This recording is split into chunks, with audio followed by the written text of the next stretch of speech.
Hey everybody, JMac here. I wanted to share a quick video on an issue I ran into when testing earlier this week. Now, even though I knew what this issue was, I thought it'd be good to share the experience. Basically, I was stubbing out the URL facade, and in the process of doing so, I got a pretty nasty error when running my tests. Cannot redirect to an empty URL, with a pretty nasty, deep stack trace that went all the way down to Symfony. If I took a look, though, playing into this for a bit, it started in redirect if authenticated. Now, I didn't know exactly where that started, but just for giggles, I commented out this particular section. I ran the test again, and I got a different error. But this one was even more confusing, because now, instead of it returning the view for team edit, it was returning index. It's very strange. Now, we could, again, dive a little deeper and figure this out, but just jumping ahead from my own experience, what the issue ultimately ended up being was the fact that we were spying on the URL facade. Now, anytime you use a spy, it effectively returns null for anything that you don't stub out.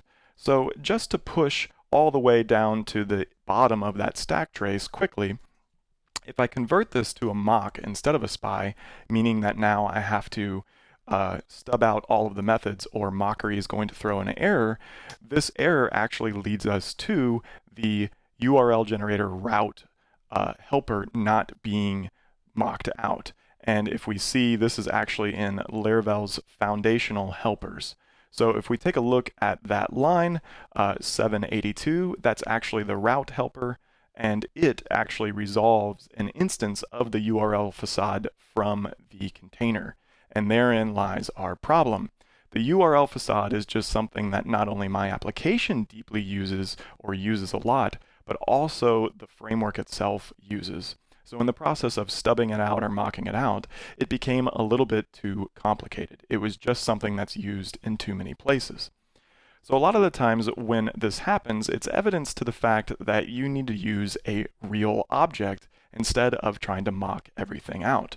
In this case, I was already freezing time with Carbon using its setTestNow method to generate a temporary signed URL, or a signed URL with an expiration.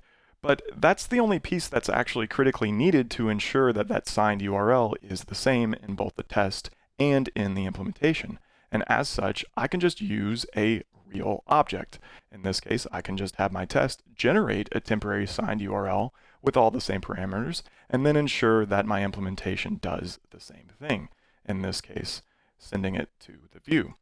If I run these tests again, now everything passes. So the moral of the story here is if you are trying to swap out facades, even though they're super easy to test in Laravel, it may not be the right approach. Maybe using a real object is what you need.